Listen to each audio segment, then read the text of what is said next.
Have you ever wondered who measured the size of the earth? So about 1,000 years ago, a legendary Persian Muslim scientist measured the circumference of the earth from his hilltop observatory not far from Lahore, the cultural capital of Pakistan. Which, by the way, you should definitely visit. The man was Abu Rehan al-Biruni, and the place was Nandana Fort. How about we take a trip there right now?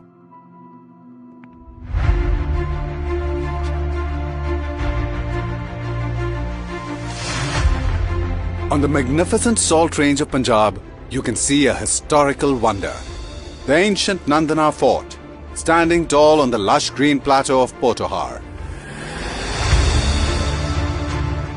Nandana Fort is strategically located on a hilltop near the village of Baghanwala, in district Jhelum, which is on the eastern flank of the Salt Range. It was built in the 8th century by the Hindu Shahi dynasty and is named after the mythological garden of the Hindu god Lord Indra.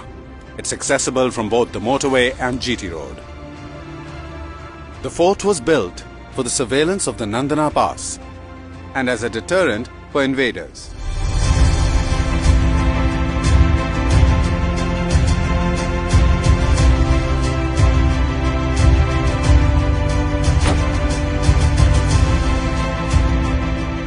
The Nandana Fort remained a stronghold of the Hindu Shahi dynasty until it was captured in 1013 by Mahmud of Ghazni.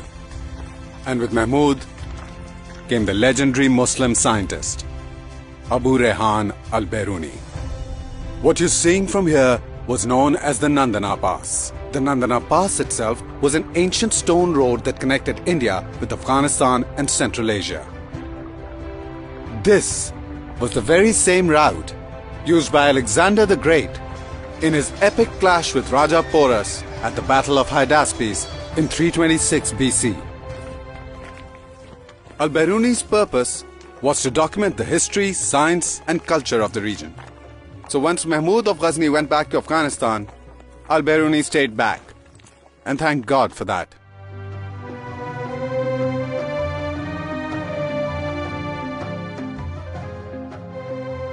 I am standing at the very spot where Abu Rehan al-Biruni had his observatory in the 11th century. This is where he quantified the radius and circumference of this little blue dot we call home. Abu Rehan al-Biruni, being a mathematical visionary, combined algebra and trigonometry to solve the epic problem of calculating the size of the earth. Having read al-Biruni's description, let me tell you how he estimated the size of the earth. Al-Biruni needed a mountaintop from where he could see the flat horizon, and Nandana Fort was ideal for that.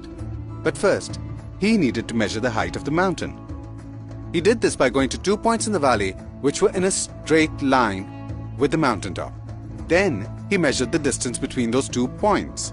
And finally, he measured the angles between those points and the mountaintop. To do this, he used a device called an astrolabe, which is basically a giant protractor with angles and degrees and a pointer to determine his line of sight. Now he had enough information to measure the height of the mountain using trigonometry and algebra.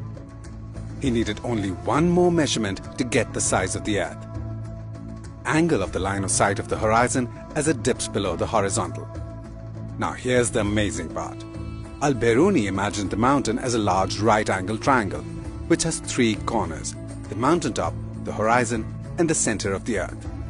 Using trigonometry, Al-Biruni figured out that the angle of the horizon and the height of the mountain were related to the radius of the earth, and algebra helped him calculate it. This was the formula that allowed Al-Biruni to calculate the circumference of the earth, which, by the way, is within 200 miles of the value that we know of it to be today, about 25,000 miles.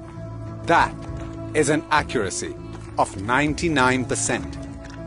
And that too when it was measured almost 1,000 years ago. Let that sink in. The Nandana complex comprises of a fort, a temple, and a mosque.